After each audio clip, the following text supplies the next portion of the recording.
Between 1800 and 1850, around 20,000 mountain men pushed deep into the uncharted American wilderness. They faced brutal winters, starvation, wild animals, and deadly encounters with rival trappers and hostile terrain. Armed with nothing but an axe, a rifle, and sheer determination, they carved out lives in some of the harshest landscapes on the continent. These men built homes with their bare hands, shelters that could stand for decades, using skills that today's world has almost completely forgotten. This is what it was really like to build a cabin from scratch in the wild frontier. Quick thing before we start. If you listen to these regularly, hit like or subscribe. It really helps. And comment where you're tuning in from and what time it is. It always blows my mind knowing some of you are having breakfast in London while I am recording late at night here in the States. All right, tonight we're heading back to the 1830s American frontier. But first, get comfortable. Seriously, fix your pillows. Pull up that blanket. You'll want to be warm and cozy, because where we're going you won't be. Your eyes flutter open to total darkness. Not the soft darkness of your modern bedroom, with streetlights sneaking through blinds and the hum of electronics in the background. This is absolute darkness, the kind that swallows you whole. The air is frigid, biting at your face the moment you stir. It's October 1834, and you're somewhere in what will one day be called Montana, though right now it's just untamed wilderness. No towns, no roads, only endless mountains, towering forests, and the unspoken rule that the strong survive and the weak are buried beneath the snow. The ground beneath you is frozen dirt, hard as stone after a night of bitter cold. Your thin blanket did little against the chill, and your breath rises in pale clouds vanishing into the darkness above. You sit up slowly, rubbing your stiff hands together. There's no time to waste. The sun isn't even up yet, but you need shelter before winter fully sets in. Your current camp is nothing more than a fire ring and a lean-to made from pine boughs. It won't last through the storms that are coming. To survive, you'll need to build a cabin, with nothing but your axe, a few hand tools, and the strength in your arms. The first step is finding the right spot. Not too close to a river, or spring floods will wipe you out. Not too deep in the woods either. Predators like wolves and bears prefer the cover of thick trees. You need sunlight, fresh water, and defensible ground. Once you find it, the real work begins. Felling massive trees with an axe, each swing echoing through the silent forest. Debarking and trimming them so they'll stack snugly together. Hauling the logs by hand, using ropes and leverage instead of machines. It's back-breaking labor, hour after hour, day after day, and you're racing against the weather. Because when the first true winter storm hits, there will be no second chances. By nightfall, your hands are raw and blistered, your muscles screaming with exhaustion. But as you look at the beginnings of your cabin, a rough square of stacked logs rising from the frozen earth, you know this is more than just a shelter. It's survival. It is proof that you can carve out a place for yourself in a land that belongs to no one but the wild. And in the morning, you'll wake up and do it all again. Your entire body aches from sleeping on it.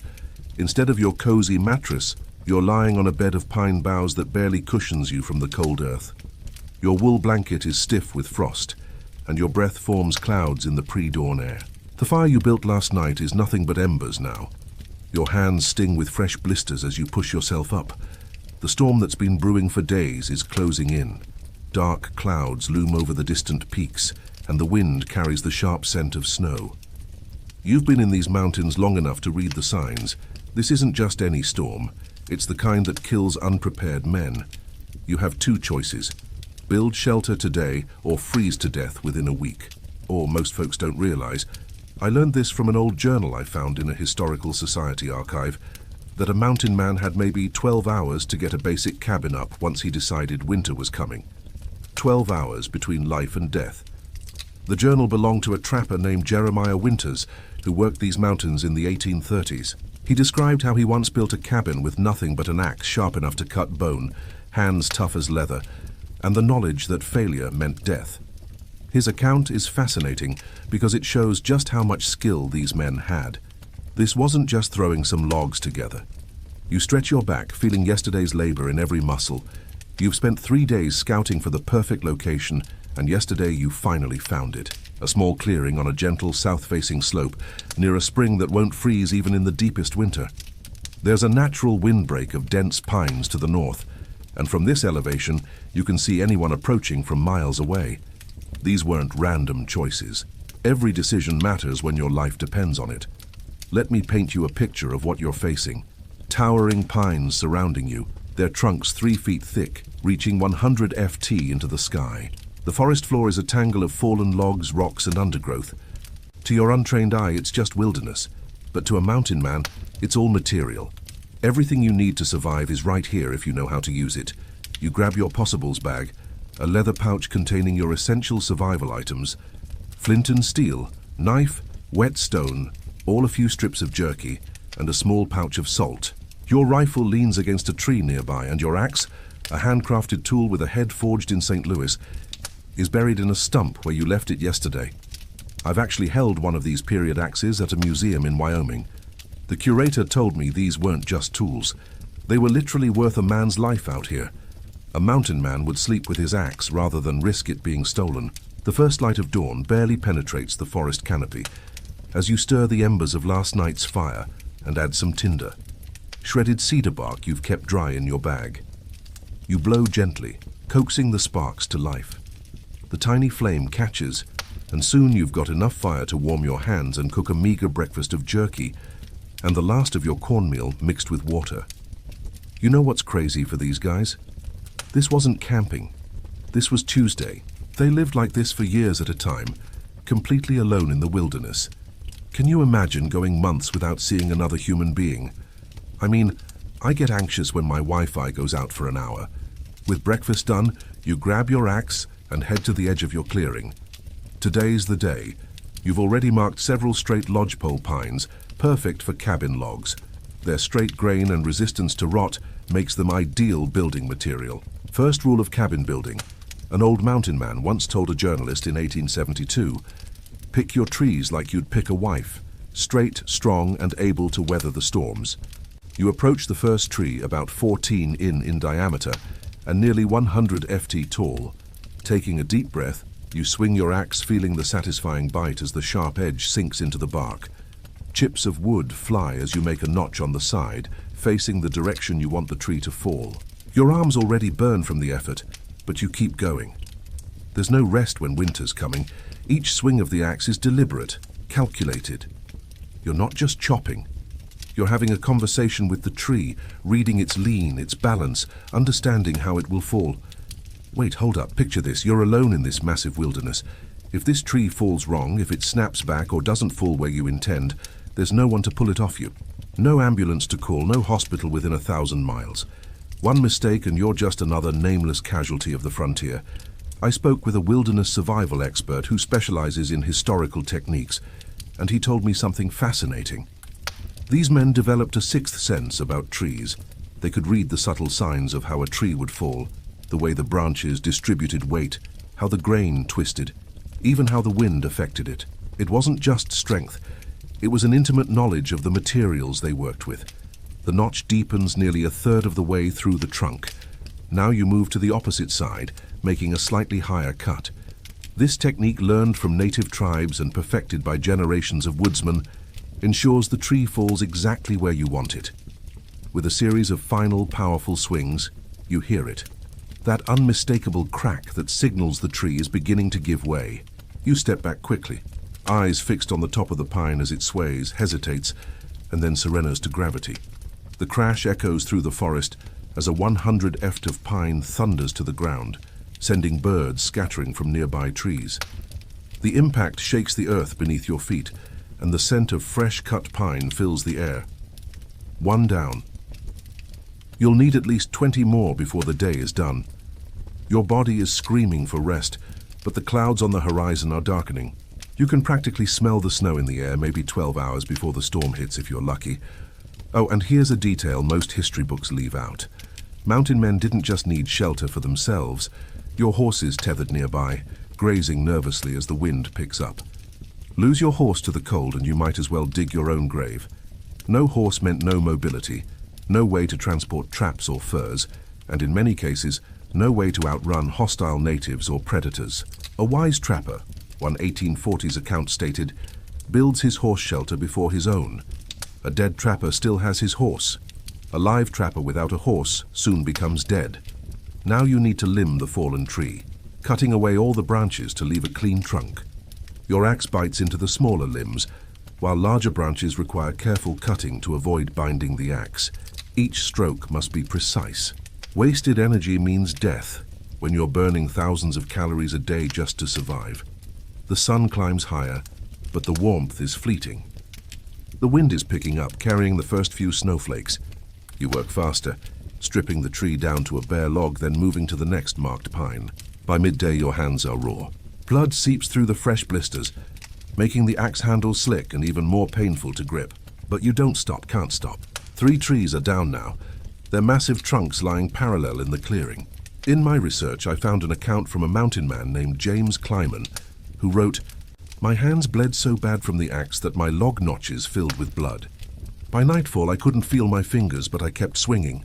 The alternative was a shallow grave come spring thaw. Your stomach growls, reminding you that you haven't eaten since dawn. You pause only long enough to chew on a strip of jerky and drink from the nearby spring. The water is so cold it makes your teeth ache, but it refreshes you enough to continue.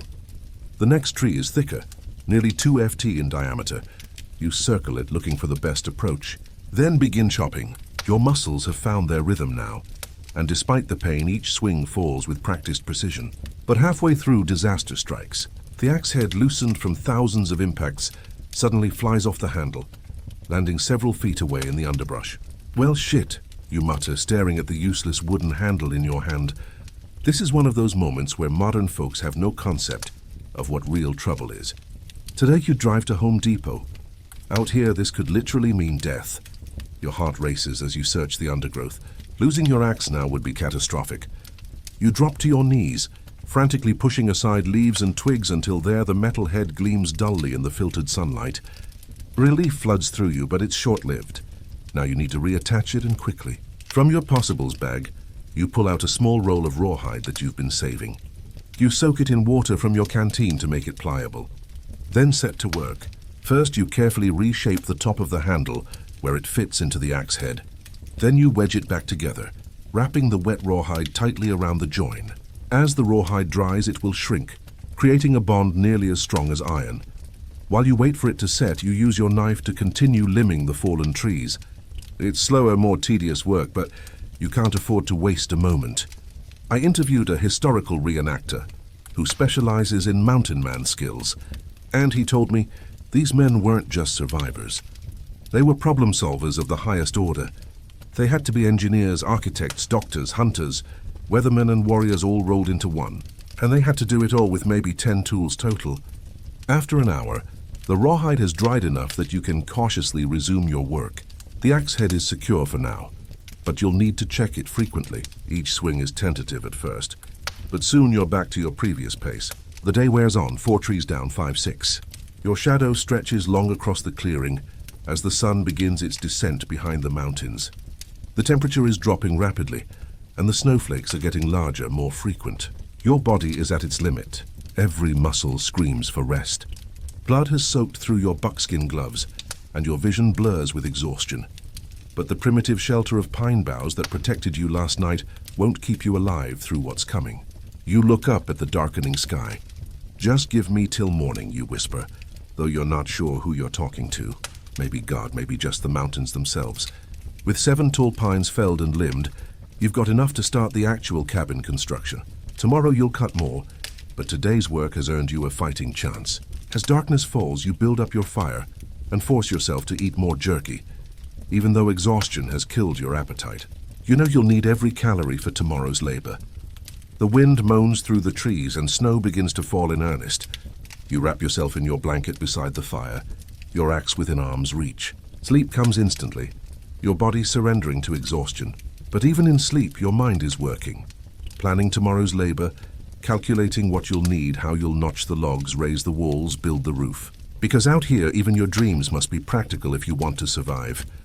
Unlike your cozy bed right now with its soft mattress and warm covers, your sleep is light, alert, ready to wake at any sound that doesn't belong. The mountain lions scream. The wolves howl, or worse, the soft footfall of an approaching grizzly drawn by the scent of man. This is where we'll pause for tonight. Tomorrow we'll see if our mountain man can raise those walls before the full force of the storm hits. But for now, let the gentle weight of your blankets remind you how far we've come from those desperate days when shelter meant the difference between life and death. Just imagine, as you drift towards sleep, what it would feel like to know that your survival depends entirely on what you can build with your own two hands before the storm arrives. Something's wrong. Your eyes snap open to complete darkness. For a moment you can't remember where you are. Then it all comes rushing back. The clearing, the felled trees, the approaching storm. The fire has died. That's what woke you. The bitter cold has crept in, seeping through your wool blanket, settling into your bones. You sit up, every muscle screaming in protest. Your hands are so stiff you can barely move them. The blisters now frozen scabs that crack and bleed as you flex your fingers. Snow blankets the ground around you. Not the gentle dusting from yesterday evening, but a solid 3 in. It fell silently while you slept. A white shroud covering everything. Your breath hangs in the air, a cloud of crystallized vapor that disperses slowly in the still morning. You check the eastern sky. No hint of dawn yet, but you can't afford to wait for the sun. Every hour of daylight is precious now. I read an account from a trapper named William Anderson, who described waking up in similar conditions. My beard had frozen to my blanket. When I tore free, it pulled out a patch of whiskers. My spit turned to ice before it hit the ground, but I knew that if I didn't move, I'd be stiff as a board by sunup. With aching fingers, you rake through the ashes of last night's fire, praying for a live coal. There, a faint orange glow buried deep in the white ash. You gently place your handful of tinder, cedar bark you've kept dry inside your shirt over the ember, and blow softly, rhythmically, coaxing it to life. The spark catches a tendril of smoke rising from the tinder. You add pencil-thin twigs, then slightly larger ones, building the fire methodically. Fire isn't just comfort out here, it's life itself. As the flames grow, you stand and stamp your feet, trying to force blood back into your numb toes. Every joint in your body feels like it's filled with ground glass. But you're alive, and as long as you're alive, you can build. While the fire strengthens, you check your supplies. The jerky is nearly gone, maybe 2 days' worth if you ration it carefully. Your powder is dry, thank God, safely wrapped in oiled cloth.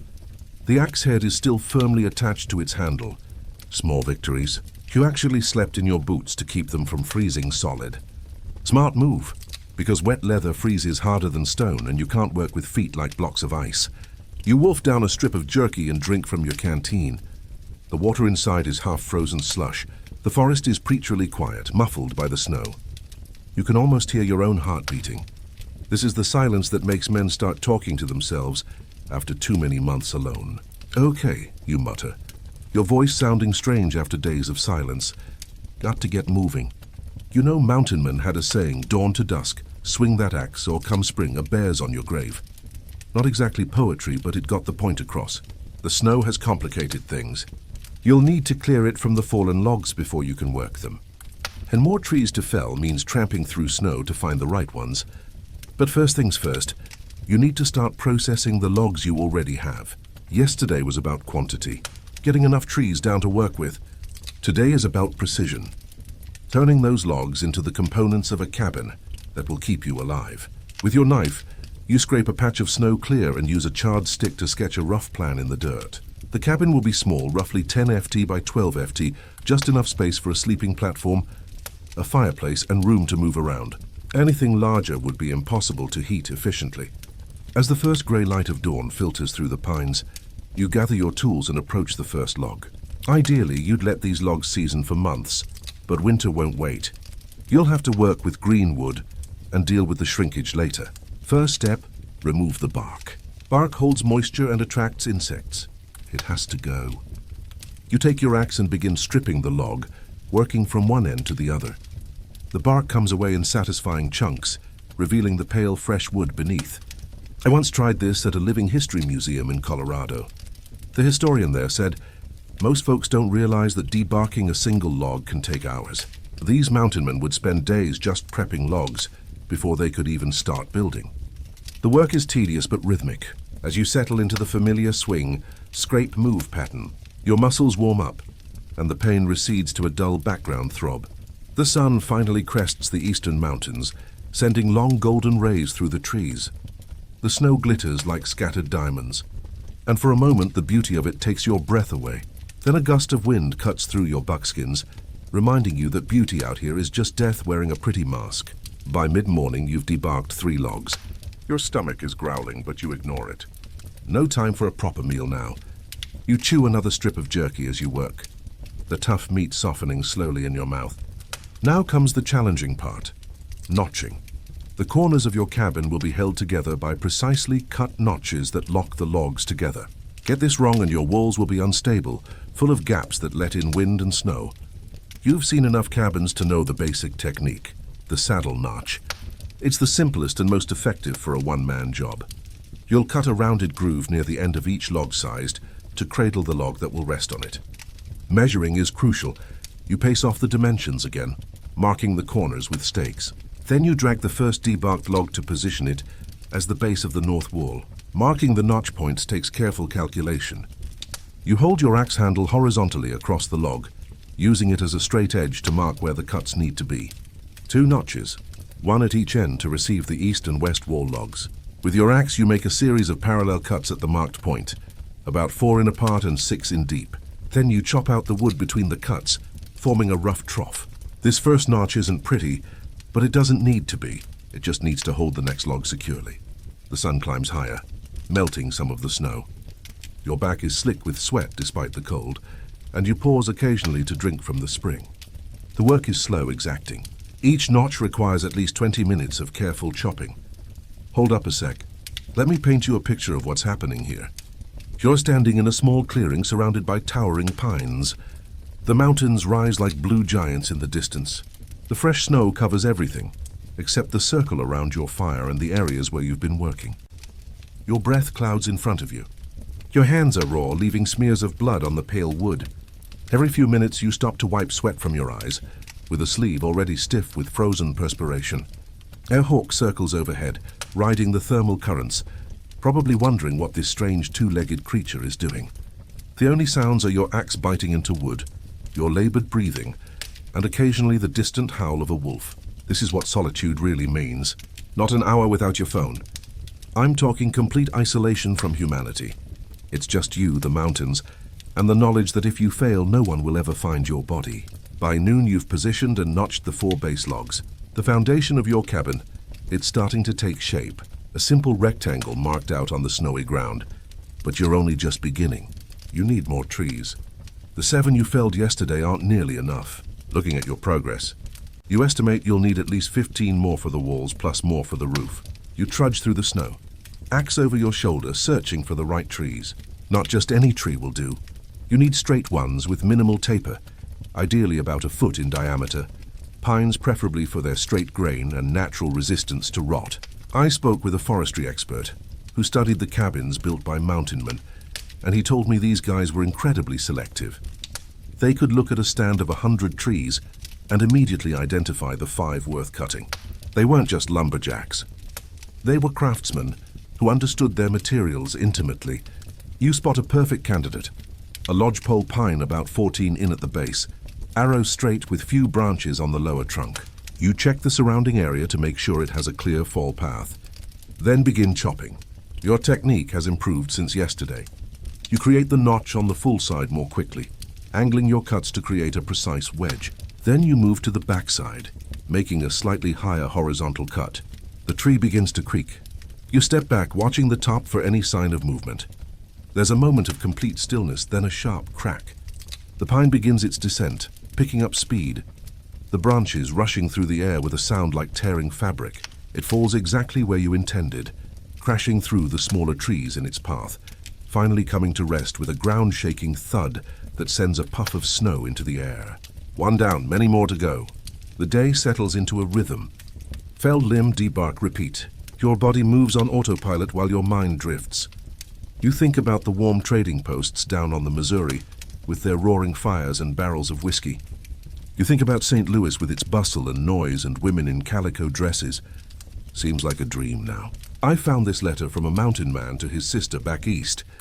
Sometimes I wonder if the towns still exist, or if they've all vanished like morning mist. The wilderness has a way of making civilization seem like a story someone told you once. By mid-afternoon, you've added 3 more trees to your stockpile.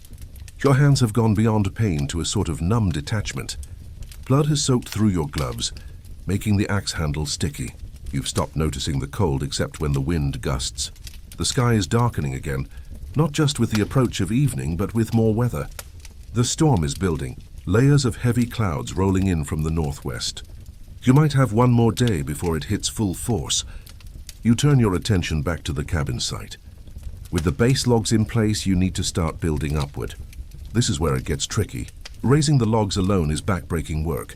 For the next level, you cut a sloping ramp of smaller logs, creating a rough incline up to the top of the base logs. Then you laboriously roll the next log up this ramp, using your shoulder as the main power source. The first one nearly defeats you. Halfway up the ramp, the log shifts unexpectedly, almost rolling back over you. You leap aside just in time, watching as it crashes back to the ground, destroying part of your ramp. Son of a, you snarl, kicking at the snow in frustration. I read an account from a trapper who described this exact problem. Raising logs alone is a dance with death. One slip and 2,000 B of pine will snap your spine like a twig. I saw a man near Fort Hall crushed flat when his log rolled. We buried what was left of him in a shallow grave and divided his possessions. That's frontier justice. You rebuild the ramp, making it less steep, and try again. This time you use a rope looped around the log to help control it as you roll it upward. Your progress is agonizingly slow, but the log finally reaches the top of the ramp and settles into the notches cut in the base logs. Success. One wall is now 2 logs high. The rest of the afternoon passes in a blur of sweat and strain. You manage to raise 1 more log on each wall before darkness begins to fall. The temperature drops with the sun and the wind picks up, driving icy needles of snow against your face. Your fingers are numb claws, your lips cracked and bleeding from the cold and dehydration. When you finally stop, your legs nearly buckle beneath you. The cabin is taking shape, a rectangle of logs 2 high. The beginnings of what will be your sanctuary against the coming winter. But it's nowhere near complete. At your current pace, you estimate 3 more days of work before it's even marginally habitable. The question is whether the storm will give you that long. You gather firewood, armloads of branches from the trees you felled, and build up your fire to a roaring blaze. Tonight will be colder than last night, and you need all the warmth you can get. Sitting by the fire, you pull off your gloves to examine your hands. They're a mess. Blisters upon blisters, some broken and seeping, others swollen with fluid. Your palms are crisscrossed with cuts from bark and splinters. You pour a little precious water over them to clean away the blood and dirt. Then hold them close to the flames, welcoming the stinging pain that means feeling is returning. Your muscles are trembling with exhaustion, and hunger gnaws at your belly. You force yourself to eat sparingly, just enough jerky to keep your strength up. When that runs out, you'll need to hunt, but that's a problem for another day. As darkness settles fully over the forest, you wrap yourself in your blanket and lie down beside the fire. The day's work has left you too exhausted to worry about comfort. Sleep takes you almost instantly, dragging you down into blackness. But even in sleep, your mind is working, solving problems, planning the next day's labor. How to raise the walls higher, how to create the gable ends, how to fashion a roof that won't collapse under the weight of snow. Because out here, even your dreams have to be practical. The mountains don't care about your hopes or fears. They only respect preparation and grit. And as you sink deeper into sleep, the snow begins to fall again, silent and steady, covering your fallen logs, your tools, the entire clearing in a fresh blanket of white. Unlike your warm bed now with its soft pillows and controlled temperature, your sleep is restless, half alert, one ear always listening for the approach of danger, one hand never far from your rifle. But for now, you've survived another day. In the wilderness, that's victory enough. The wall of logs is beginning to rise, a testament to human determination against the indifferent force of nature. Tomorrow will bring new challenges, the most difficult part of the build. But for now, rest. Gather your strength. The cabin that stands between you and death is taking shape. Log by grueling log, a sound wakes you. Not the wind, not an animal, something else. You lie perfectly still, eyes closed, listening. There it is again, the distinct crunch of snow under a moccasin. Someone's approaching your camp. Your hand slides to your rifle, fingers wrapping around the cold metal of the barrel. Out here, visitors are rarely friendly. It could be Blackfoot warriors who've killed more than a few trappers in these mountains. Could be claimed jumpers looking to steal what little you have. Could even be a rogue grizzly, though they should be denning up by now. The footsteps pause. Then a voice calls out, rough but distinctly human. Hello, the camp coming in friendly. You sit up slowly, rifle ready but not aimed. Show yourself. Two figures emerge from the tree-line, their breath clouding in the cold morning air. Men in buckskins, each with a rifle and an axe. Trappers by the look of them. One's tall and lanky with a greying beard that reaches his chest. The other's shorter, stockier, with a face so weathered it looks carved from the mountains themselves. Name's Fitzgerald, says the tall one. This here's Cooper. Spotted your smoke yesterday evening. Thought we'd check if he was alive or dead. I've read dozens of trapper journals, and this was more common than you'd think. In the vast wilderness, trappers would sometimes seek each other out, especially before winter. Safety in numbers, sharing of skills, and honestly probably just to hear another human voice after months of isolation. You lower your rifle slightly but keep it close. Trust comes hard in the mountains. What brings you boys this far up? Cooper spits a stream of tobacco juice into the snow. Beaver Creek down yonder's lousy with him. But that storm coming ain't no joke. Saw you was building. Figured maybe we could lend a hand. Make it go faster. You study them carefully. Their gear is worn but well maintained. No signs of desperation that might make them dangerous. And truth be told, you could use their help. Coffee is ready if you want some, you say, nodding toward your small fire. It's as close to a welcome as you're going to give. You know what's funny? I found this letter in a historical archive, where a mountain man wrote to his brother. Met two fellows building a cabin near the Yellowstone. We helped raise their walls in exchange for coffee and conversation. Neither of us mentioned how we nearly shot each other at first light. Some things don't need saying out here. Fitzgerald and Cooper hunker down by your fire, accepting the tin cups of black coffee you offer. The liquid is bitter and strong, boiled multiple times from the same grounds, but hot out here. That's luxury enough. As dawn breaks fully, you study your new companions. Both men have the hard, lean look of those who've survived multiple winters in the high country. Their buckskins are patched and stained, their faces wind-burned and etched with lines, but their eyes are clear and alert. The eyes of men who've learned to see danger before it sees them. That's a good start you got there, Fitzgerald says, nodding toward your half-built cabin. But them walls need to be higher before that storm hits proper. Cooper grunts in agreement. Reckon we can get it done today if we all pitch in? You're not a man who trusts easily, but survival trumps suspicion. And 3 men can accomplish in a day what would take you 3 on your own. Got tools for all of us, you ask? Cooper pats the axe hanging from his belt. Never go anywhere without old Betsy here. Fitzgerald stretches his lanky frame and stands. Let's get to it then. Daylight's burning. I interviewed an expert on frontier cooperation at the Wyoming Historical Society, and she told me these temporary partnerships were crucial for survival. Men who might normally compete for trapping territory would come together to build cabins, hunt or fight off threats. Then they'd go their separate ways, sometimes without even learning each other's real names. With the addition of Fitzgerald and Cooper, the work takes on a new rhythm. Fitzgerald, it turns out, has built more than a few cabins in his day.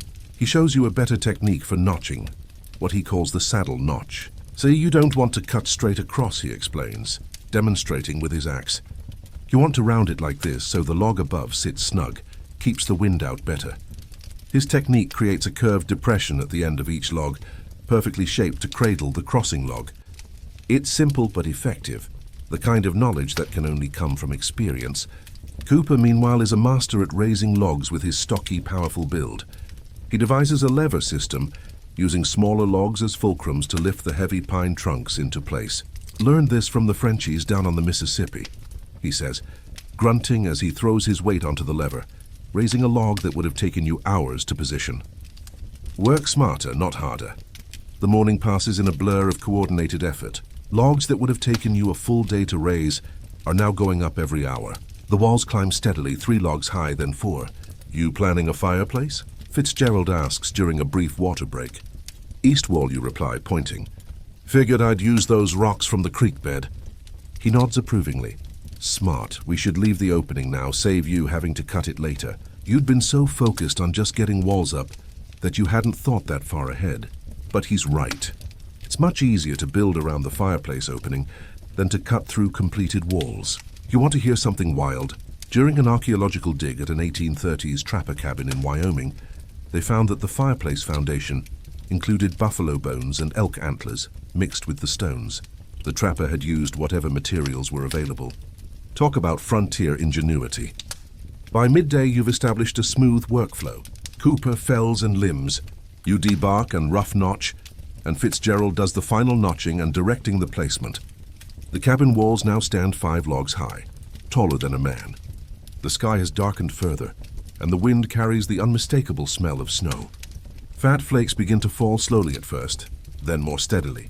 She's coming on faster than I figured, Cooper says, glancing at the sky with a frown. Fitzgerald nods grimly. We've got maybe 5 hours of daylight left.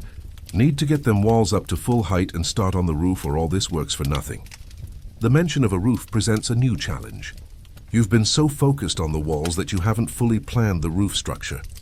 Building a proper pitched roof requires rafters, beams, and more complex notching than the walls. Ever built a roof before? Fitzgerald asks, seemingly reading your thoughts. You shake your head. First cabin. He spits into the snow. Well, you picked a hell of a time to learn, but we'll get you squared away. As the afternoon wears on, the snowfall intensifies. You work through it, ignoring the wet and cold. Your hands already raw from days of labor begin to bleed again, but you barely notice. There's only the work. The next log, the next notch, the next wall section. Cooper pauses to chew another plug of tobacco, studying the walls critically. Going to need a ridge beam, something solid and rafters coming down from it. Fitzgerald points to a tall, straight pine at the edge of the clearing. That one there would make a good ridge. Needs to be longer than the cabin. The 3 of you tackle the designated tree. A massive pine nearly 2 feet thick at the base, with Cooper and Fitzgerald working in tandem on opposite sides. The tree falls in minutes, rather than the hour it would have taken you alone. Now for the tricky part, Fitzgerald says, wiping sweat from his brow despite the cold.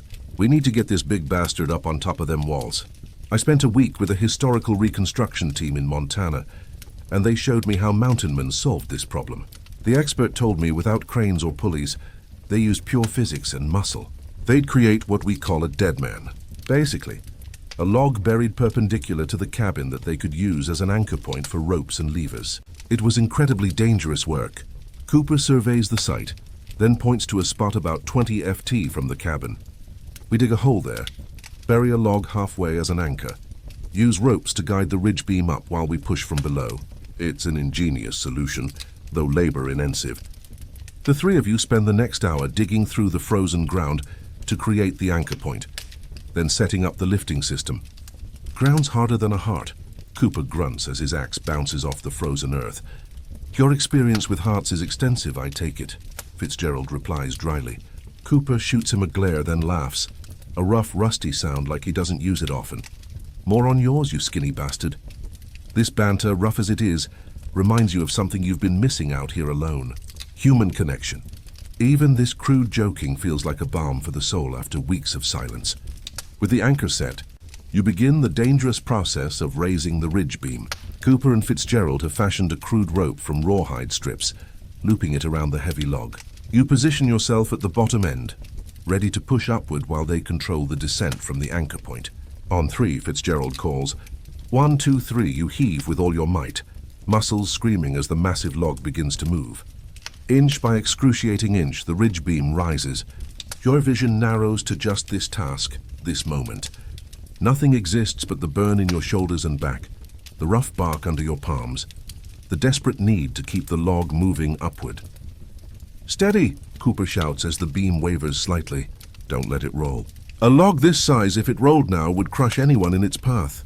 The thought sends a fresh surge of strength through your tired body. Finally, after what seems like hours, the ridge beam reaches the top of the walls.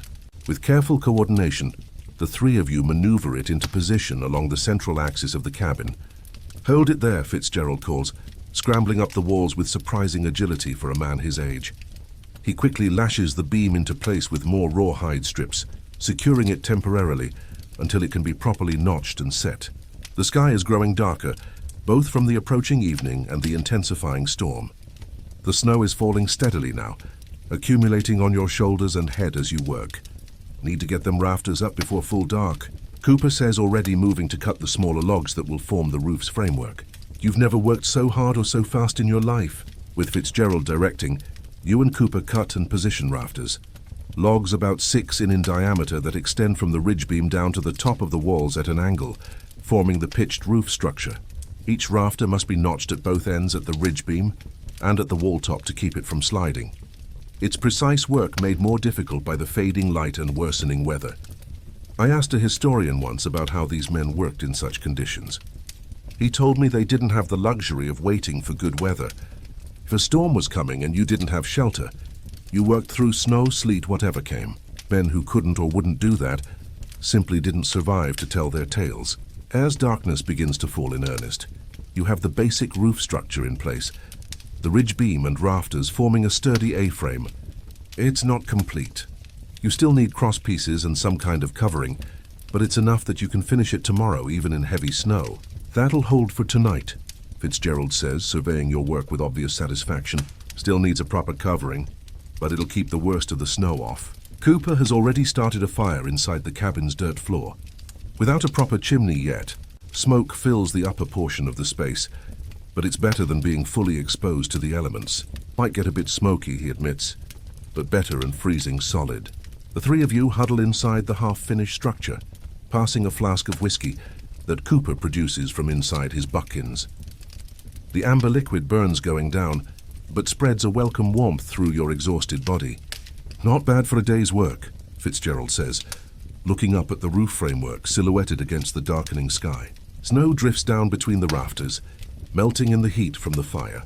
Would have taken me days on my own, you admit, taking another small sip of whiskey before passing the flask back. Cooper shrugs. Man alone out here is just waiting to die. Ain't natural. There's truth in his words. Humans are social creatures. Even the most independent mountain men. Complete isolation for too long can wear down even the strongest spirit. I read this fascinating letter from a trapper to his wife back east. Today 3 strangers helped me build my winter cabin. Tomorrow they'll be gone and I may never see them again. But for one day I remembered what it was to be part of mankind. Not just a solitary animal in these mountains. As night fully descends, the storm intensifies. Wind howls through the incomplete roof, but the walls block the worst of it. The fire casts dancing shadows on the log walls, and for the first time in weeks you feel something close to safe. You got a name? Fitzgerald asks finally, breaking a long silence. You tell them well, he says. You picked a hell of a spot for your first cabin. Good water, good timber, decent protection from the north wind.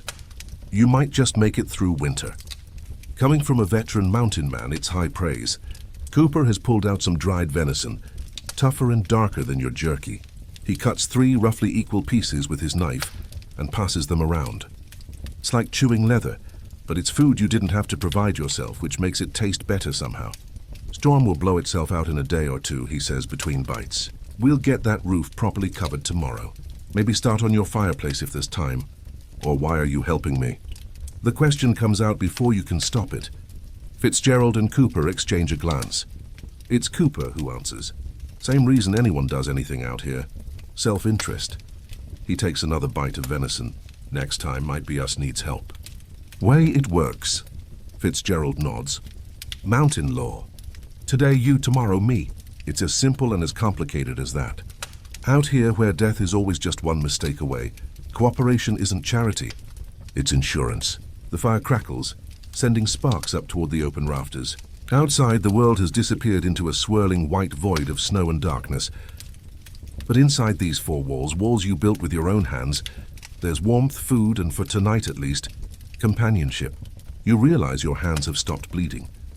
The constant work has finally calloused them enough that the splits and blisters are starting to heal.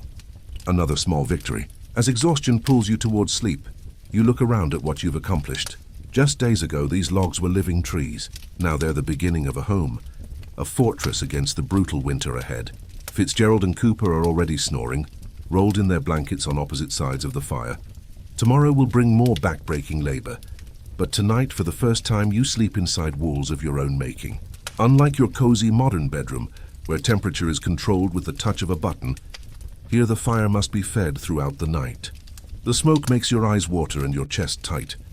The ground is still hard beneath you, but the walls break the wind and the rafters catch most of the snow.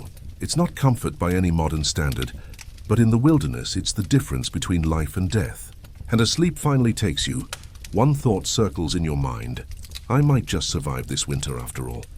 That night, as the storm rages outside and the fire burns low, you dream not of civilization and its comforts, but of your cabin completed with a proper roof, a stone fireplace, maybe even a rough honeyed table and chair.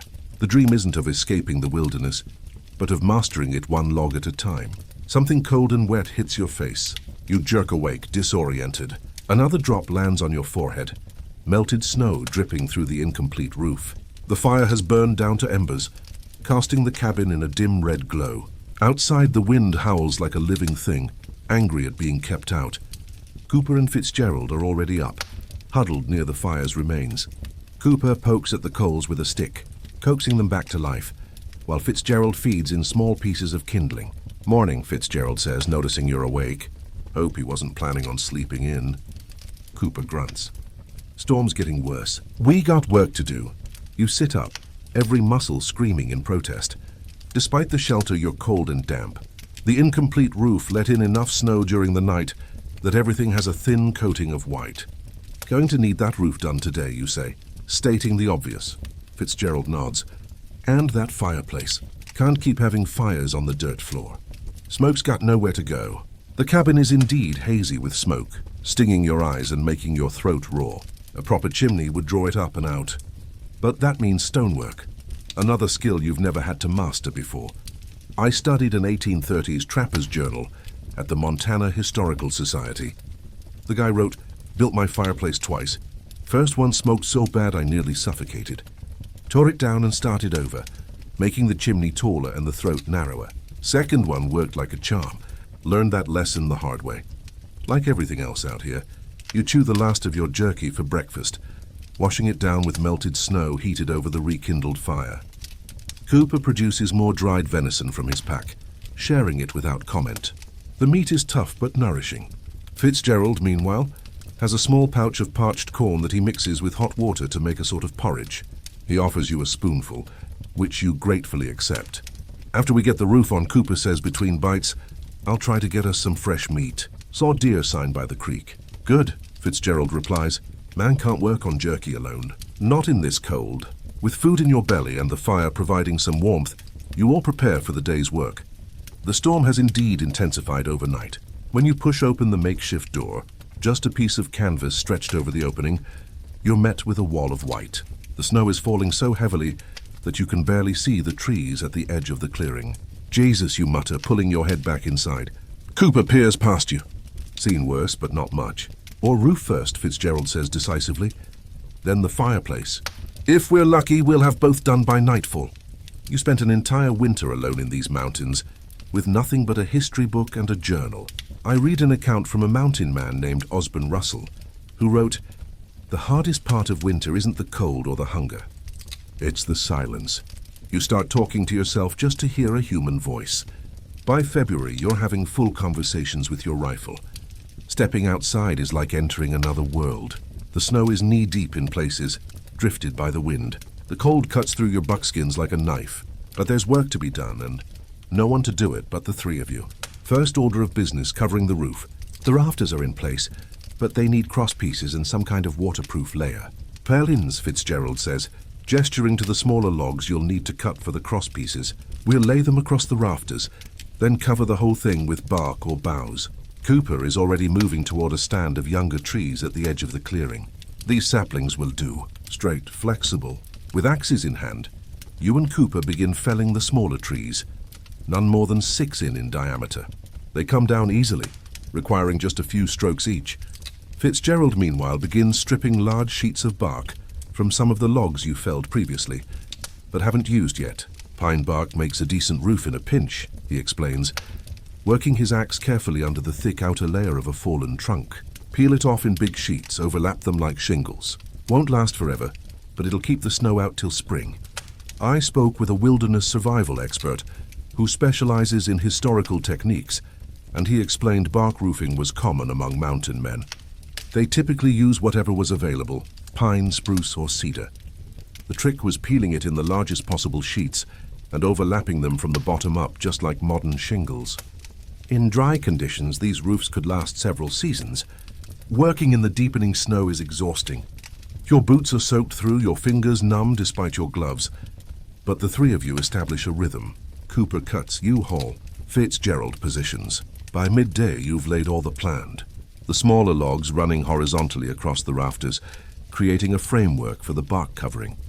The next step is lifting the sheets of bark up onto the roof. This is tricky as the bark is surprisingly heavy, especially when wet with snow.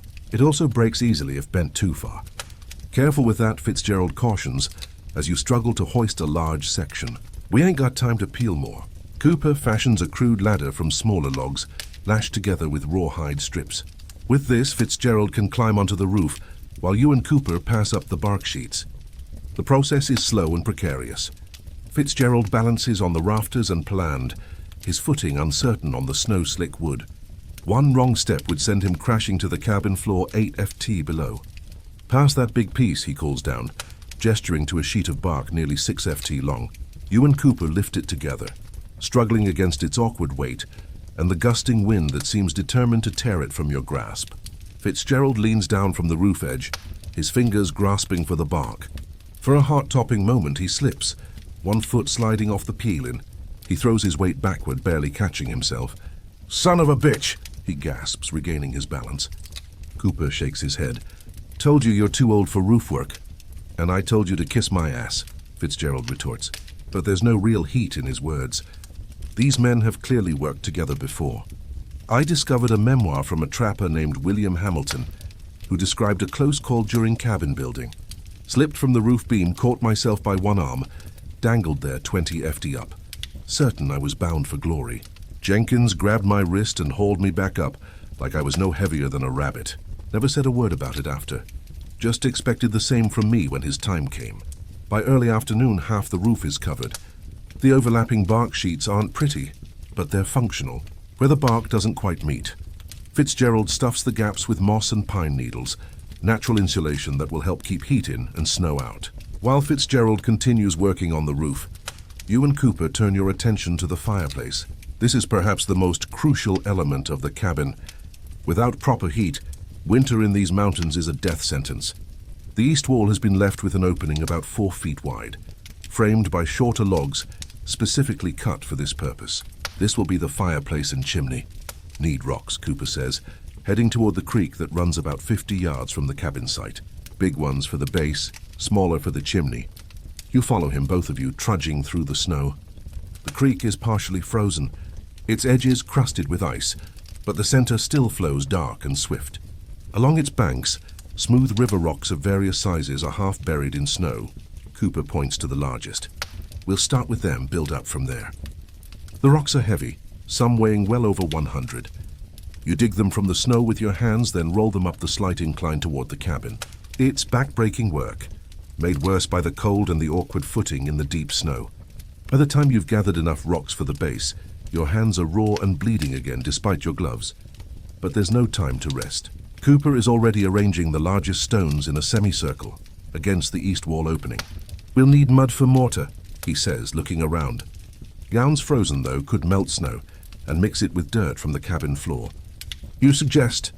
He nods approvingly. "That'll work. Got any clay nearby?" Clay would make better mortar than simple mud, but you haven't seen any in your exploration of the area. "Don't think so. Dirt will have to do then," Cooper says pragmatically. "Might need to add some pine needles for binding. My pa used to do that back in Kentucky." You know what's wild?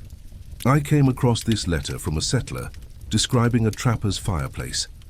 The strange man had mixed deer blood with his mud mortar. Said it made it set harder. Whether true or superstition, I cannot say, but that fireplace stood strong while the rest of the cabin eventually rotted away. While Cooper continues arranging the base stones, you gather dirt from the cabin floor, scraping away the top layer to reach the unfrozen soil beneath. You fill a pot with snow and set it by the small fire still burning inside, letting it melt into water. Outside, the storm shows no signs of abating. The wind drives the snow horizontally at times, and the temperature continues to drop. Your breath freezes in your beard, forming ice crystals that clink together when you move your head. Fitzgerald has nearly finished the roof, working methodically from one end to the other, overlapping each bark sheet with the next. Despite the conditions, his work is precise, born of years of experience. "Almost done up here," he calls down. "How's that fireplace coming?" "Getting there," Cooper replies, not looking up from his stonework. "You mix the melted snow with the dirt, creating a thick, sticky mud. Following Cooper's suggestion, you add a handful of pine needles, stirring them in with a stick. The resulting mixture isn't pretty, but it holds together when you squeeze it. "That'll do," Cooper says when you bring it to him. He scoops a handful and begins packing it between the stones, creating a crude but effective mortar. The base of the fireplace takes shape, a semicircular arrangement of large flat stones extending about 2 feet into the cabin. On this foundation, Cooper begins building upward using progressively smaller stones. "Need a good deep firebox," he explains. "Heat bounces off the back wall, radiates into the cabin. Too shallow, and all your heat goes up the chimney." I interviewed a historical reconstruction specialist who told me the angle of the firebox was crucial. Mountain men learned often through trial and error that the back wall should angle forward slightly as it rises. This reflects more heat into the room. It's a principle we still use in modern fireplace design. As the afternoon wears on, your work falls into a steady rhythm. Cooper builds the fireplace stone by stone. You mix more mud, mortar, and fetch more rocks from the creek. Fitzgerald completes the roof covering and begins working on a proper door. A simple but solid affair made from split logs lashed together with rawhide. The physical labor warms you despite the cold, but whenever you pause, the chill seeps back into your bones immediately. Your feet are blocks of ice inside your wet boots, and your fingers are so numb you can barely feel the stones you're handling. "How long you been out here?" Cooper asks suddenly, breaking a long silence. 3 months, you reply. "Came up from Fort Union in August." He nods. "First winter in these mountains?" "Yeah." Cooper and Fitzgerald exchange a glance that speaks volumes. "First winters are when most men die." "You're doing all right," Fitzgerald says in what seems to be high praise coming from him. "Picked a good spot building solid." The approval from these veteran mountain men means more than you'd like to admit. "I found this journal entry from a first-year trapper. Birch inspected my cabin today. Thought they'd laugh at my crude work, but just nodded and said, 'You'll live from him.' That was like a governor's commendation. By late afternoon, the fireplace has reached the height of the walls. Now comes the tricky part, the chimney. It needs to extend above the roofline and draw properly, or the cabin will fill with smoke. Cooper fashions a crude scaffolding outside the east wall, allowing him to continue building upward. The chimney narrows as it rises, forcing the smoke to accelerate and draw better. "Make it too wide, smoke won't rise proper," he explains. "Too narrow, it'll clog with creosote and catch fire." Inside, you line the firebox with the flattest stones you could find, creating a relatively smooth interior that will reflect heat efficiently. The back wall angles forward slightly, following Cooper's instructions. As daylight begins to fade, far too early this time of year, Fitzgerald completes the door and hangs it on leather hinges. It's rough work, but it swings freely and most importantly will keep out the wind and cold. "Need a latch?" he mutters, looking around for suitable material. "Will this work?" you ask, offering a piece of antler you've been carrying a lucky find from earlier in the fall. Fitzgerald examines it, then nods. Perfect. With his knife, he carves a simple but effective latch mechanism. The antler piece pivots on a wooden peg, dropping into a notch to secure the door closed. Outside, Cooper has finished the chimney. It rises about 3 feet above the roofline, crowned with a crude cap of flat stones to keep out the worst of the snow, while still allowing smoke to escape. "Moment of truth," he says, climbing down from his scaffolding. Inside, you lay a fire in the new fireplace. Small at first, to let the mud mortar dry gradually. All 3 of you watch anxiously as the flames catch. For a moment, smoke billows into the cabin, and your heart sinks. But then, as the fire grows stronger, the smoke begins to draw upward, pulled by the draft of the properly constructed chimney. "There she goes," Fitzgerald says with satisfaction as the smoke disappears up the chimney, leaving the cabin air relatively clear for the first time. It's a triumph. Small in the grand scheme of things perhaps, but monumental in your current circumstances. You have walls to break the wind, a roof to keep out snow, and now a fireplace that provides both heat and cooking capability. Cooper grins, the first genuine smile you've seen from him. "Reckon we earned our supper." While the new fireplace heats the cabin, Cooper heads out to check the snares he set earlier near the creek. He returns within the hour, snow-covered but triumphant, carrying a pair of snowshoe hares. Fresh meat, he announces, holding up his prize. The prospect of something other than jerky and dried venison is almost dizzying. Your mouth waters as Cooper expertly skins and cleans the hares, then spits them on green sticks to roast over the fire. The aroma that fills the cabin is intoxicating, rich, wild, and profoundly satisfying. The three of you sit around the fireplace, watching the meat brown slowly, fat dripping and sizzling on the hot stones below. When the hares are done, Cooper divides them with his knife. A leg and portion of back meat for each of you. There are no plates, so you eat with your fingers. The hot, flavorful meat burning your tongue in your eagerness. It's the best meal you've had in months. I read a letter from a mountain man to his sister back east. You would laugh to see us eat, Eliza. No china, no silver, not even a table. Just three rough men squatting by the fire, grease running down our beards, gnawing meat from the bone like wolves. And yet, I tell you true, no fancy dinner in St. Louis ever tasted so fine as fresh rabbit in a cabin you built with your own hands. Outside, the storm has reached its peak. The wind screams around the cabin corners, searching for weaknesses, finding few. Some snow still sifts through the bark roof in places, but it's minimal. Nothing like the open exposure of previous nights. The fireplace radiates a steady, penetrating heat that drives the chill from the small space. For the first time since you entered these mountains, you feel something approaching security.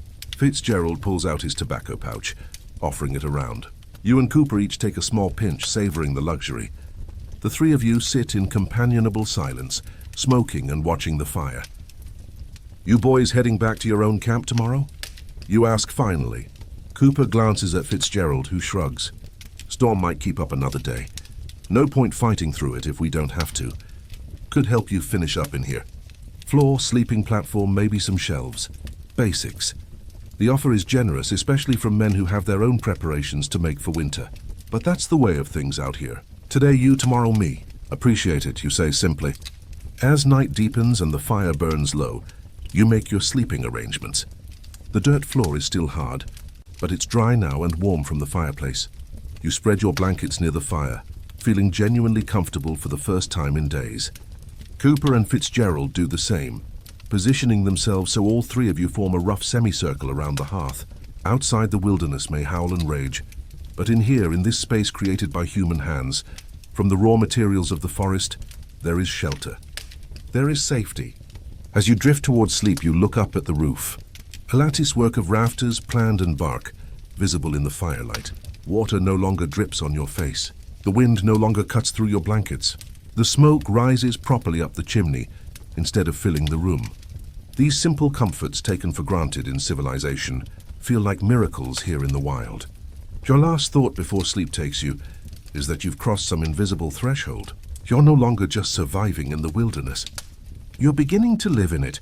Unlike your modern home with its insulated walls and central heating, this cabin is still crude and primitive, but it's shelter of your own making, crafted with your own hands from the forest around you. And that makes all the difference. Tomorrow will bring more work, endless work, the reality of mountain life.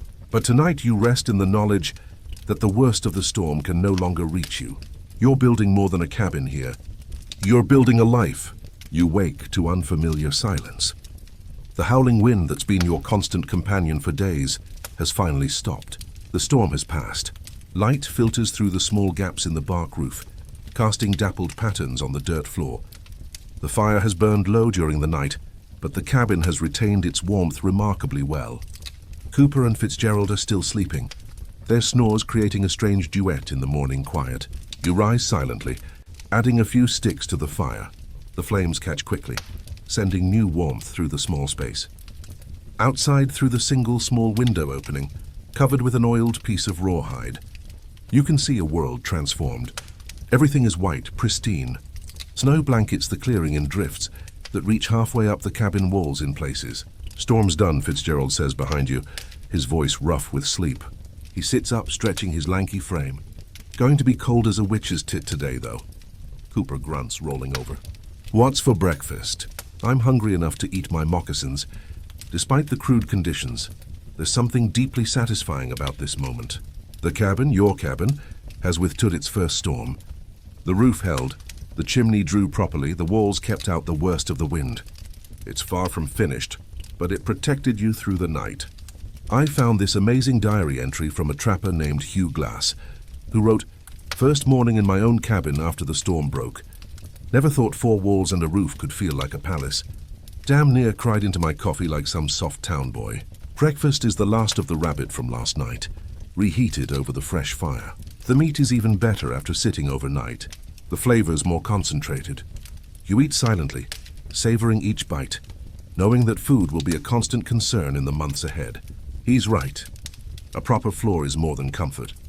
It's another layer of protection against the cold and wet that kill more mountain men than bullets or bears ever did. "Got enough straight logs for floor joists?" Fitzgerald asks, glancing around at your remaining timber. "Should have," you reply. "Cut more than I needed for the walls." "Good," he nods. "We'll get on that after we dig ourselves out a bit." The first order of business is clearing a path from the door. The snow has drifted against it, piling nearly 4 feet high. Cooper uses a flat piece of bark as a makeshift shovel, cutting through the drift to create a narrow passage. The cold hits you like a physical blow when you step outside. The storm may have passed, but it's left behind temperatures that would freeze spit before it hit the ground. The sky above is a hard, brittle blue without a cloud in sight. Your breath creates a fog around your face that quickly turns to ice crystals in your beard. Despite the brutal cold, the scene has an undeniable beauty. The forest surrounding your clearing is transformed into a crystalline wonderland. Every branch coated in white, the snow sparkling like scattered diamonds in the morning sun. "Got to admit," Cooper says, pausing in his shoveling to survey the landscape, "don't get views like this back in St. Louis. Pretty don't keep you warm though," Fitzgerald replies practically. "Let's get that floor in." You honestly wouldn't believe how tricky proper floor construction was for these guys. When I visited the Mountain Men Museum in Wyoming, the curator showed me a reconstructed cabin floor and explained they didn't have the luxury of mill lumber. Every board had to be split by hand using an axe and wedges, a process called riving. It was incredibly labor-intensive, and the results were far from perfect. Back inside, you begin by measuring and marking where the floor joists will go. These are the support beams that will hold up the floor itself, running perpendicular to the long axis of the cabin.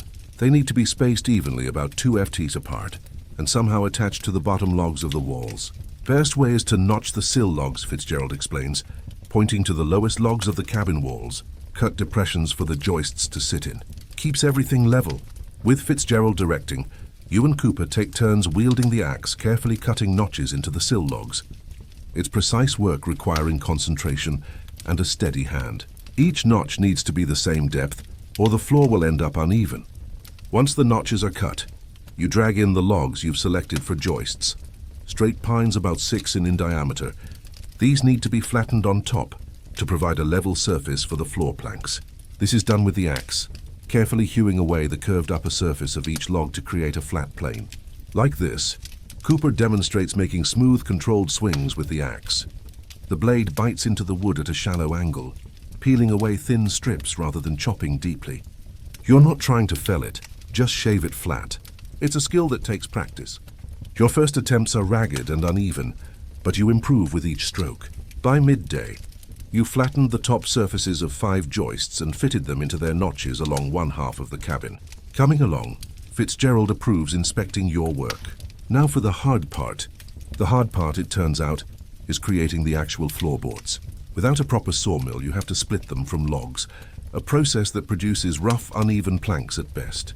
Cooper selects a straight-grained pine about 15 in diameter. This will do. We'll split it into quarters first, then 8s, then 16. Each split gives us another board. Using axes and wooden wedges, you begin the laborious process of splitting the log. Cooper drives the first wedge into the end grain with the back of his axe, then adds a second when the split starts to widen. Slowly, methodically, you work more wedges down the length of the log until, with a final groan of tearing wood fibers, it splits neatly in half. "Got a good grain on this one," Cooper says with satisfaction. Makes the job easier.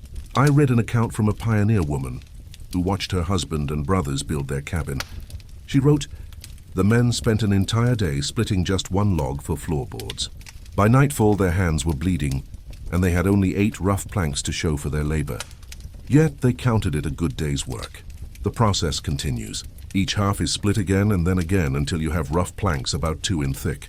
These are still wildly uneven, the split sides jagged with splinters and torn fibers.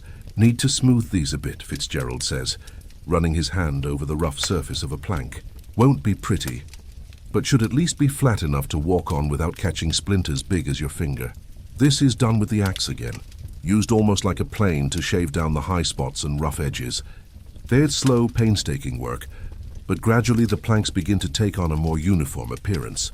By late afternoon, you've created enough floorboards to cover about half the cabin floor.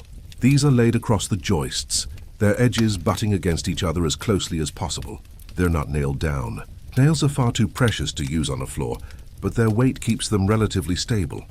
Good, Cooper says, stomping on the new floor to test it. Solid. The difference is immediate and striking.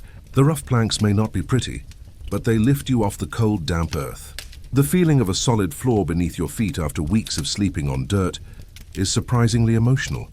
I found a letter in the Montana Historical Society archives where a trapper wrote to his brother. Finally got my floor laid down. You'd laugh to see it crooked as a dog's hind leg and full of splinters, but I damn near wept when I could stand on wood instead of dirt for the first time in months. It's the little things out here that keep a man sane. Better put in that sleeping platform before we lose the light, Fitzgerald says, looking at the sun already dipping toward the western mountains. Days are short this time of year, and darkness comes early. The sleeping platform is essentially a raised bed built into one corner of the cabin. It serves two purposes, getting you off the floor for sleeping and creating storage space underneath. You select the north corner away from both the door and the fireplace. Using the same techniques as the floor, you create a simple frame attached to the walls, supported by two posts on the open side. Across this frame, you lay more split planks, creating a platform about 2 feet off the floor and large enough for one person to sleep comfortably. Might want to stuff that with pine boughs.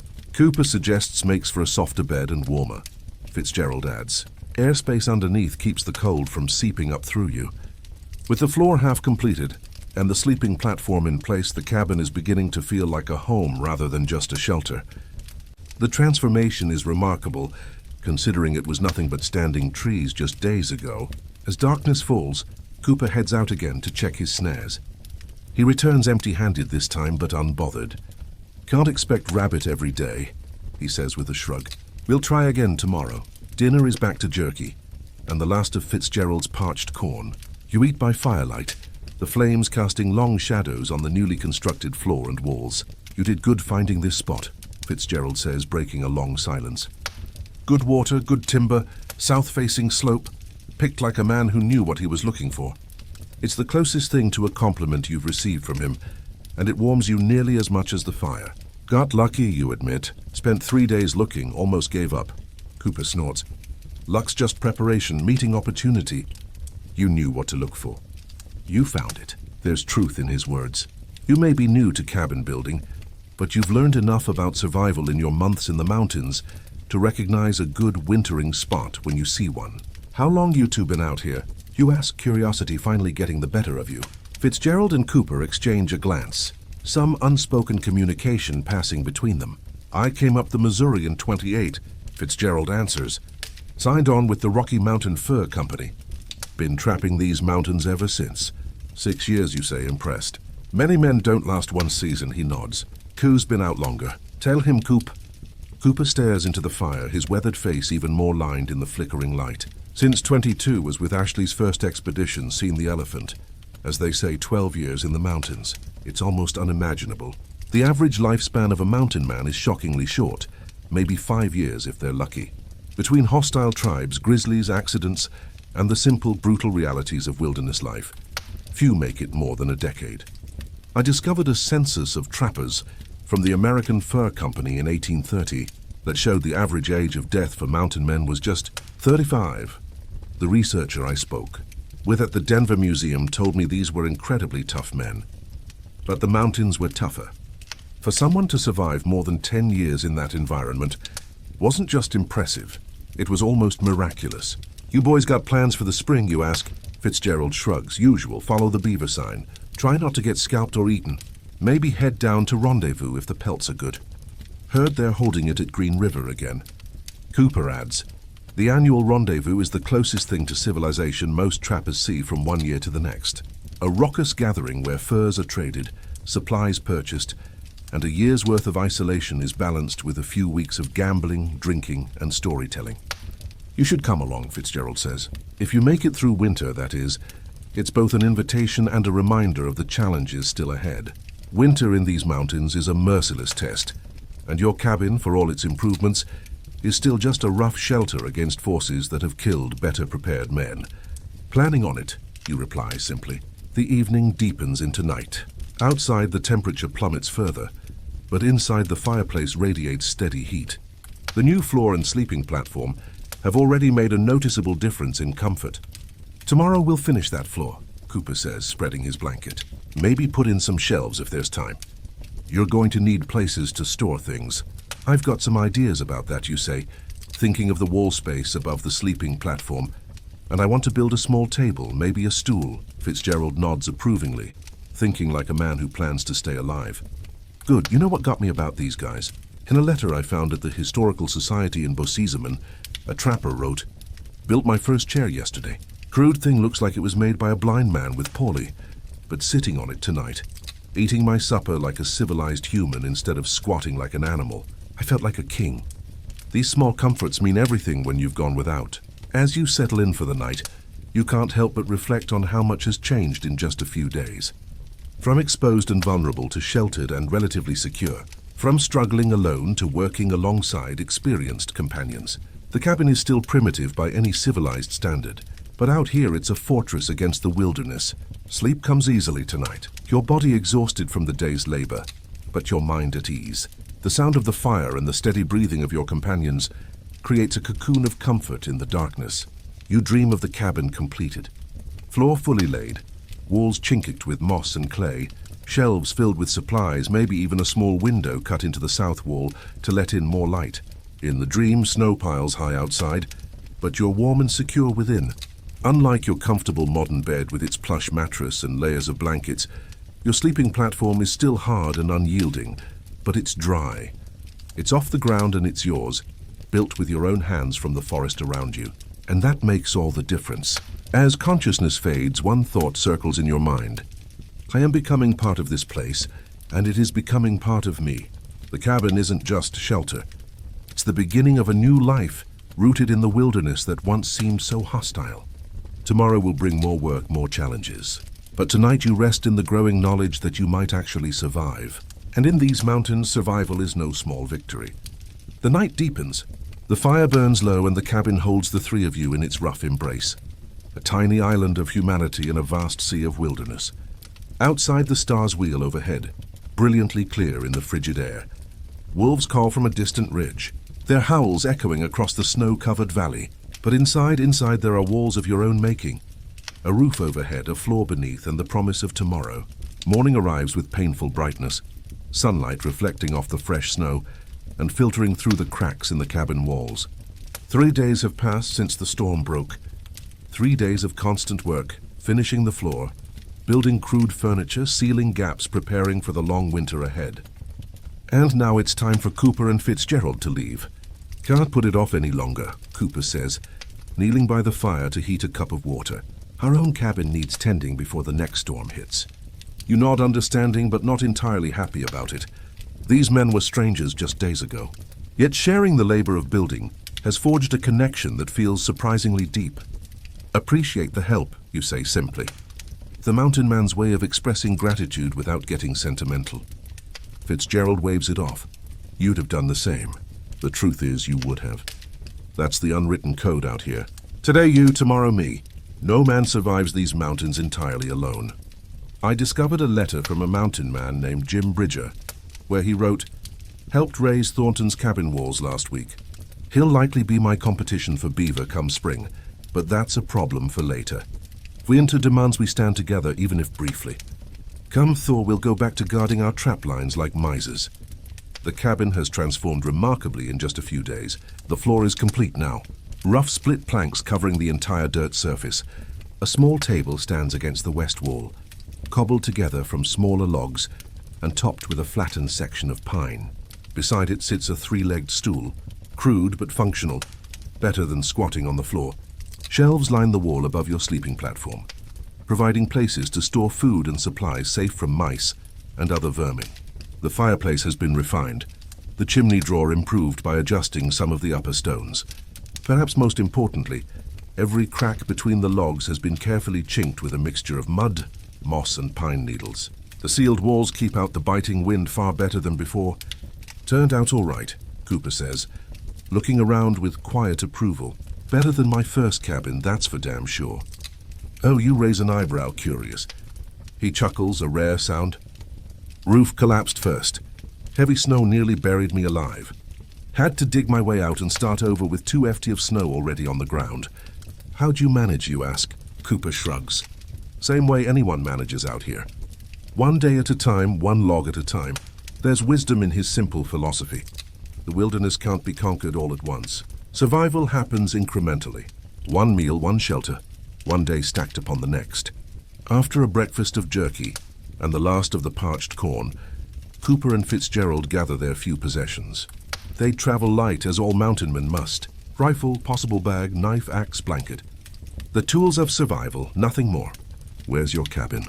You ask, realizing you never thought to inquire before. Down by the fork, Fitzgerald replies, gesturing vaguely southward. About half a day's walk when there's no snow. Probably take us till nightfall in this. The snow remains deep, nearly 3 feet in places. Travel will be exhausting, especially breaking trail through untouched drifts. You should take snowshoes, you say, pointing to a pair hanging on the wall. Crude things you'd fashioned earlier in the fall from bent wood and rawhide strips. Cooper shakes his head. Keep them. We got our own back at camp. At least take some of the rabbit meat. You insist. There's still a good portion left, smoked over the fire to preserve it. This they accept with nods of thanks. Meat is currency in the mountains, more valuable than gold. I once read a journal entry from a trapper in 1834 who wrote, offered Taylor 5 beaver pelts for half his elk haunch. He refused, saying, I can't eat pelts. He was right. Of course, man gets hungry enough, he'd trade a year's worth of furs for a decent meal. At the door, Fitzgerald pauses. Might check in on you if we're passing through. Make sure you ain't froze solid. It's as close to expressing concern as a mountain man gets. You nod, understanding the sentiment behind the gruff words. Door's always open, you reply, except when it's closed against the cold. Cooper actually laughs at that. A short barking sound. Reckon we've turned him into a proper mountainman, Fitz. Already making terrible jokes. With final nods and brief handshakes, rare physical contact in a world where men typically keep their distance. They depart. You watch from the doorway as they trudge through the deep snow, following the crude path you've all worn between the cabin and the creek. They don't look back. That's not the way out here. And just like that, you're alone again. The cabin feels larger somehow without their presence and quieter. You close the door against the cold and lean your back against it, surveying your domain. It's still crude by any civilized standard. Rough logs, dirt showing through gaps in the floor planks, smoke stains already darkening the ceiling around the chimney. But it's solid. It will keep you alive through the winter if you're smart and a little lucky. Now comes the next phase, preparing for the long isolation ahead. Here's a sobering fact. I found records from fur company registers showing that approximately 1 in 5 mountain men died during their first winter alone. The most common causes weren't dramatic attacks by bears or hostile tribes. It was starvation, illness, or simple accidents, with no one around to help. With Cooper and Fitzgerald gone, your first priority is food. The remaining rabbit meat will last only a day or two. After that, you'll need to hunt or trap regularly to survive. You spend the morning setting snares along game trails near the creek. Small loops of twisted rawhide attached to bent saplings.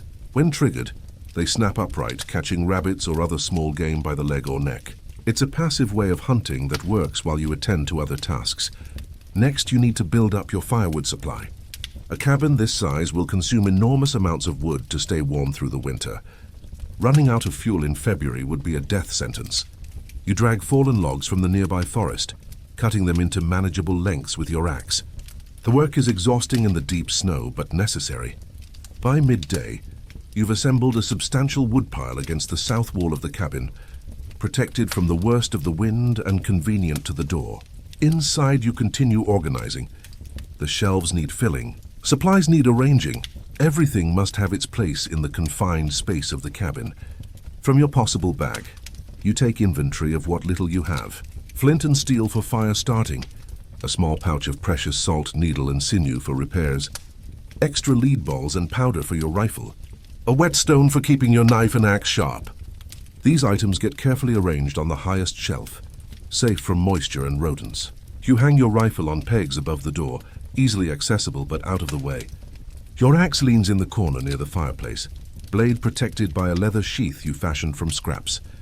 I've always been fascinated by how these men organized their tiny spaces.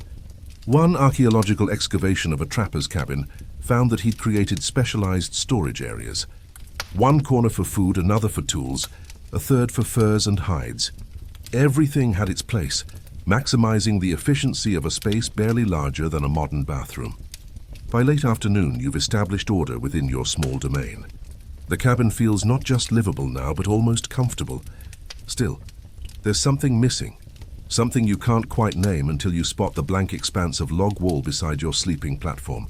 Home needs some kind of personal touch, even out here. From your possible bag, you take the stub of a pencil, a luxury item you've held onto through your months in the mountains. With careful strokes, you begin to mark the wall. Not elaborate drawings, just simple hash marks to count the days. Today is October 28th, 1834. Winter stretches ahead, long and uncertain. Below the calendar marks, you sketch a rough map of the surrounding area from memory. The creek, the ridge to the north, the valley opening to the south. Landmarks that might prove useful if you need to navigate in heavy snow. This small act of personalization transforms the space in a subtle but important way. The cabin is no longer just shelter. It's becoming your home. As darkness falls early, as it always does this time of year, you build up the fire and prepare a simple dinner from the remaining rabbit meat. Eating alone again feels strange after the brief companionship of the past few days. I found this heartbreaking passage in a trapper's journal. First night alone in my new cabin. The silence is complete except for the fire's crackle. I caught myself talking to the walls earlier, just to hear a human voice, recited my mother's favorite psalm. Though I ain't been a praying man for years, the sound faded too quickly. You sit on your newly made stool, elbows on the rough table, and consider the months ahead. Winter in these mountains typically lasts until April at least. 5 months of isolation, cold, and constant vigilance. Many men don't make it. Those who do are forever changed by the experience. The prospect should be terrifying, yet you feel a strange calm. The work of building the cabin has given you confidence. If you can transform standing trees into shelter in a matter of days, what else might you accomplish? Sleep comes early. Your body still exhausted from days of labor. Sleeping platform padded now with pine boughs beneath your blanket is almost comfortable. The fireplace radiates steady heat that reaches even the furthest corners of the small space. You wake once in the night to add more wood to the fire. Standing in the silent darkness, you listen to the cabin settling around you.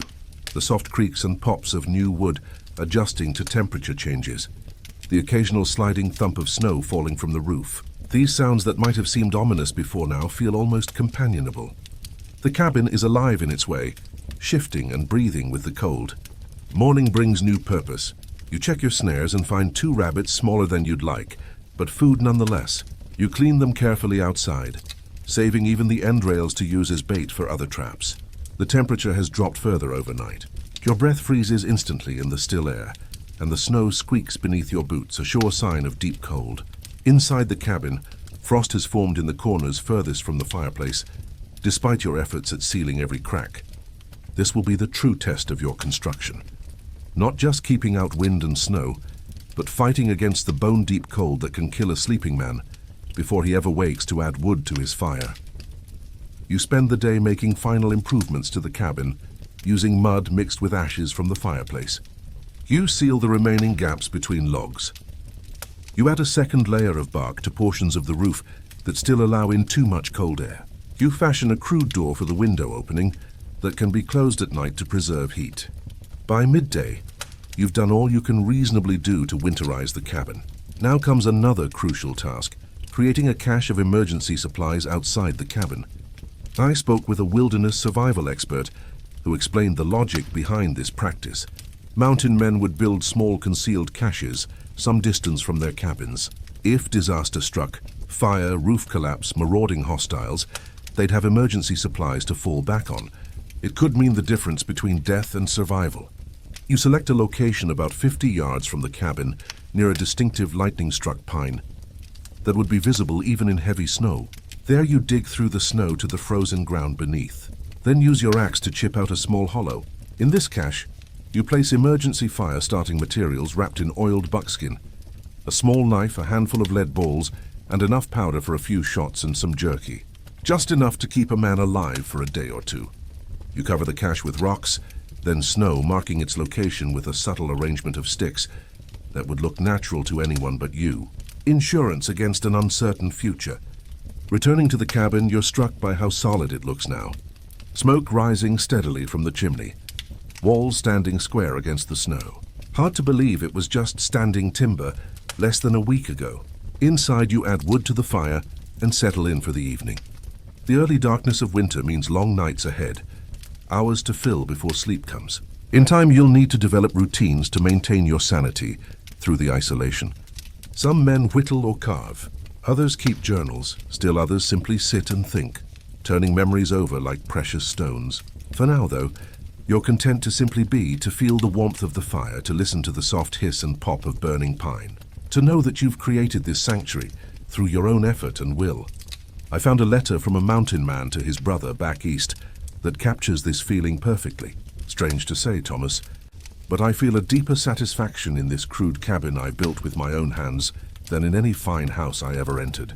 Every log, every stone in the fireplace, every plank in the floor represents my own labor, my own choices. There is profound peace in that knowledge, even amidst the hardships. Night deepens outside. You check the door latch, add more wood to the fire and settle onto your sleeping platform. Tomorrow will bring new challenges, more hunting, more preparations for the deepening winter. But tonight, you rest in the knowledge that you've accomplished something significant. You've transformed raw wilderness into shelter. You've created a space that stands between you and death. You've proven to yourself, at least, that you belong in these mountains. The firelight flickers on the log walls, casting warm, dancing shadows. Outside, the temperature continues to drop, stars brittle and bright in the black sky. Inside, you are warm, sheltered, alive. Unlike your comfortable bed in the modern world where survival is taken for granted, here, every moment of comfort is earned through effort and knowledge. Every night survived is a victory. Every morning awakened is a gift. As sleep begins to claim you, your thoughts drift to Cooper and Fitzgerald. They should have reached their own cabin by now, perhaps sitting by their own fire, planning their own winter. Come spring, your paths might cross again at Rendezvous, or perhaps while working the same stream for beaver. The mountain man's life is often solitary, but never completely alone. Somewhere out there, others like you are fighting the same battle against cold and hunger and isolation. This knowledge provides its own kind of comfort. Your breathing slows, deepens. The cabin holds you in its rough embrace, solid and secure. The fire murmurs in the hearth, a language as old as humanity itself. Your last thought before sleep takes you completely is simple but profound. I built this with these hands.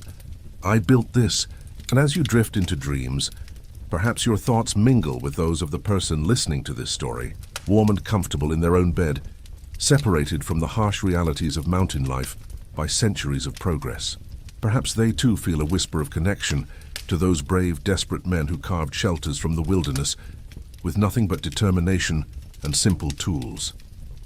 Perhaps they too can appreciate the profound satisfaction of creating something that sustains life, something that stands between fragile humanity and the indifferent forces of nature. And perhaps, as sleep gently overtakes them, they'll carry with them a deeper understanding of what it meant to build a home in the wild, one log at a time. The fire burns low. The cabin stands strong against the night. Winter settles in around it, harsh but beautiful. And inside, a mountain man sleeps, ready to face whatever tomorrow brings. Rest well, knowing that the human spirit has always found ways to create warmth and shelter, even in the most challenging circumstances. Let